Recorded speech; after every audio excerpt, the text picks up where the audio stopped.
Hi, and welcome to the Mighty Parenting Community. I'm Sandy Fowler, here with my Mighty Parenting co-founder, Judy Davis. Hello, And everybody. we are here talking to you about, well, a couple of things, but the thing that sparked it for us really was the election season and what we need to do with this, because it's crazier than ever. It is more negative than ever. It is more hateful than ever.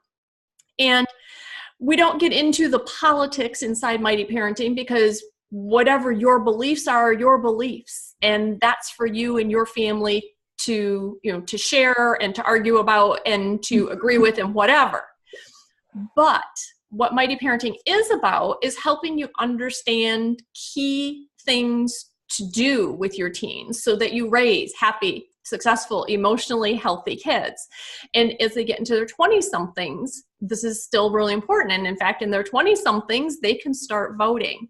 So our question, Judy and I are talking, and it's like, what is it about the election season that we want parents to know? And our conversation actually worked its way around to something a little bit different. And that is that what we are seeing for the last several years, but amplified with the elections, is that it's not about what we need to teach our kids about the elections directly. It's that we seem to be creating a culture of hate in our country. And Judy and I were talking yesterday, and we're actually seeing this more around the world. As you look at world events and what's happening, hatred and disregard for other people is growing.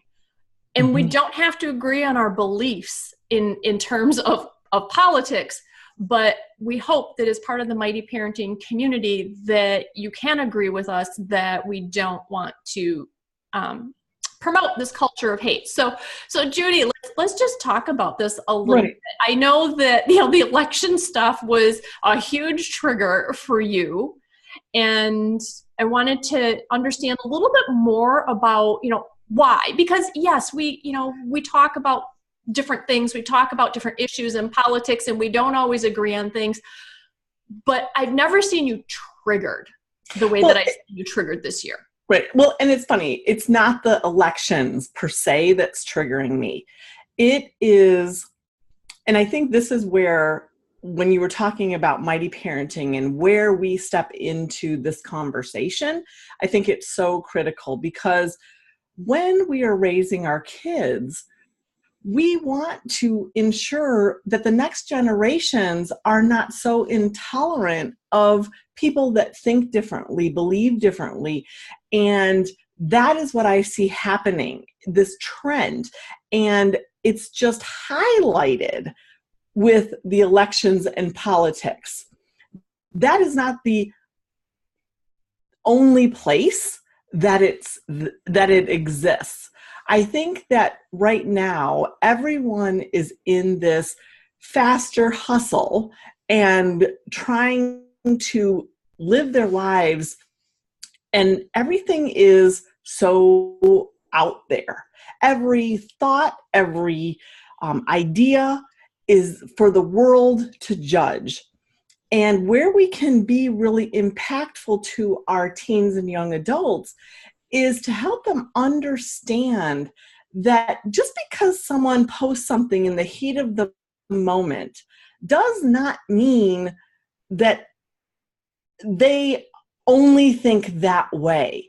It's they think that way about a topic. And as a culture, I think we've swayed so far to this place where if someone just puts something casually out there or has an idea or a question, for goodness sake, people read into it, assume they understand what the person meant by it, and filter it through their own thoughts and beliefs, and then pass judgment on the morals of that person. You also said there, one thing that really hit me when you were talking was something you said went the speed, like in the moment, because with social media and with everything else that's going on, there isn't as much opportunity for true conversation, for true discourse. So it's an instantaneous reaction. It gets posted, and all people are seeing is that little bit. And they, like you said, then we start making judgments and things. In fact, I don't know if you saw, one of our friends from college, she does coaching for families as well now. But one of the things she coaches on is body language and what that means and how to use it. And I just saw where she has this whole collection of videos. She's like, politics are an amazing place to get examples because nowhere else is it more evident where people say one thing when they mean another.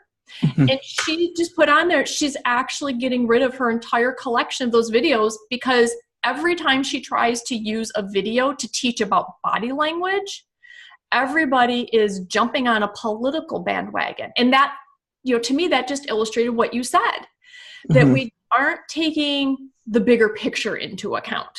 Right. And oh, I'm sorry, go on. No, I was just saying, I was still thinking. So go ahead. Well, and what's happening is that I think we're missing an awesome opportunity. And I think that that's where we as parents can kind of open up that conversation. We talk about conversation so much and the art of conversation and how important it is. And you hit it perfectly. We're not having conversations anymore. We are having assumptive conversations. And because it's not one-on-one and we're not open to understanding where the other person is coming from, we are quick to assume we know what they are. So the only way we can grow is to expand our experience and understanding. Yeah. But without those conversations, true in-person, one-on-one conversations, we can't appreciate someone else's perspective. We can't take a moment and see them as a person and go, wow, because we don't always agree on things. No. I mean, I can think of a few things that we are polar opposites on. And when we have a discussion about it, it's funny because we both go, wow, I love Sandy and I know she's a good person and a moral person. And she thinks so differently on this. Is there a piece of it that might broaden my understanding? And that's the message that we need our kids to have. Well, and having the message of having conversations with people who believe differently. You and I fall into them by accident, but I have a brother-in-law who we love having conversations on issues and politics. We more than likely don't agree. More often than not, we don't. But I have learned more about the issues and the situations, and I have come to understand more deeply why I believe what I believe. A lot of times, in fact, I would say the majority of the time, I come out of that conversation believing more deeply what I did going in, but not because it was a defensive, argumentative conversation that backed me into a corner where I had to put up shields. It's because as he shares his thoughts about it, I can see different sides and I can see different angles, and that gives me a better understanding. My daughter had a friend in high school, and they're still friends. And in fact, they went out for a little while, but they have different religious beliefs. And they had the best conversations about just, understanding each other's religions. And I think that's part of it. I was just going to say, they weren't trying to change each other's minds. You and I don't try to change each other's minds. My brother-in-law don't try to change each other's minds. We have a conversation and let the chips fall where they may. But I also, as a parent, I'm thinking, okay, what do I do? So as a parent, I think what we need to do is to just teach our kids that it's important to be curious. We talk about that in our communication stuff, in our emotional living, Judy. We see one of our little taglines in there is live curious. And I think that's something to pass on to our kids is live curious. Why do I believe what I believe? Why do they believe what they believe? Why, just always why, but not in that argumentative way, in a curious way. Right. And also to be open to the fact that you don't have to hold on to you don't have to hold your ground in that my way is the right way and your way is the wrong way. And if you don't see that my way is right, then you are a horrible person. Well, and if you're doing that, that's going to be carry into your parenting. And one of the things we know with teens is if you try to go down that road of this is it, and yes, there are times where it's, my roof, my rules. Totally. There are times for that. Right. But in general, if every single thing you butt heads with your teen on is my way or the highway, you're going to make it till they're 18, maybe, and then you're going to lose them. And it's one thing when it is a truly moral issue and you need to kind of stand your ground, but you can stand your ground even with your kids and still be respectful that they might think differently. And again, if what you really want them to do is to change their minds or to think this through, coming at them aggressively doesn't get them to do that. Coming at them and going, that's really interesting. I'm curious to understand more about your stance on that. Why do you think that? What do you think is good about that? Well, what if this happens? What if that happens? What about this scenario?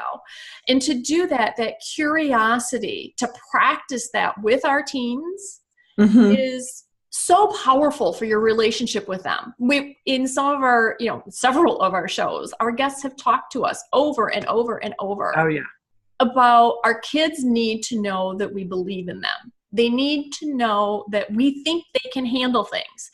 We need to know that, or they need to know that we believe they have the ability to think something through and to come and that up we respect their thoughts that we respect their thoughts. Oh, I always say there was a movie, The American President, and I love it, the line in there, and I wish I could remember it exactly, but he's talking about, he's like, living in the U.S. is citizenship 101 or whatever. And he's like, it's not easy because not only will I defend to the death my right to believe as I do and say what I want, I also have to defend the right of the person standing next to me who is spouting off with the thing that makes my blood boil. Right. And it's a challenge. Yes. Yes. And so I guess, if I know we could talk about this for days, but so if you're a parent out there and going, you're seeing all this happen and you need to know how to open up that dialogue. Like Sandy suggested, be curious. Understand that it is totally okay for your child to question what's happening, what you're saying, and things. And it doesn't mean that you need to be aggressively tamping that down. We all learn and grow at different rates. And our jobs, in my opinion, are to open up conversations with not only our families, but with the people around us and be tolerant of different opinions and different thoughts and different life experiences. Because I can't make an assumption about how something would impact someone if I haven't experienced it. But I can learn about that impact if I'm not closed-minded and think my way is the only way. So that is kind of the crux of my soapbox to be on, is that we can all learn so much, and that's the brilliance of democracy. And I just see this trend of us having this wide divide of this way is right, this way is wrong, and there is no gray area. And if I've learned anything from raising teens and young adults, we thrive in the gray area. And we've got to get back to that. And it's, doing that with other people is also giving us practice for doing it with our teens because they're growing up. And especially, again, we'd said, 20-somethings, they have their own ideas and they have their own thoughts about what they want to do. And when we can't even talk to them about it everybody just gets angrier and it hurts your relationship. Mm-hmm. So when your goal is to have a good relationship with your child, yes, you want to raise a moral human being and you have your own values. Mm-hmm. But by this point, you can't teach them your values by beating them over the head with it. No. So we have to listen to them. We have to live curious. And one of the best ways, because there are times that their thinking is just so screwed up, they don't have the brain capacity to do what they need to do. But one of the ways of helping them get to that conclusion is by kindly asking those questions and letting them come to the conclusion that their thing doesn't work rather than trying to bludgeon them with it. And again, this culture of hate, this divide that you talked about, Judy, that's a big piece of it. So it's practice listening and living curiously and being tolerant of different viewpoints in and outside of our homes. And that's really, I think, Jude, correct me if I'm wrong, but when we talked about it, that was kind of what we came to when we said, what do we want to teach our kids about the election? Number one, teach them vote. Take them with you, talk about the fact that it's election, whether you love what's happening in the country or you hate what's happening in the country. This is the way that you change it, is by going and voting. So one, teach them to vote. And two, be respectful of their privacy of how they voted. We can only teach our kids to get to the polls. Yes. Once they're old enough to get there, we have to allow them to vote their conscience because they are now a contributing part of our society. And that's really powerful.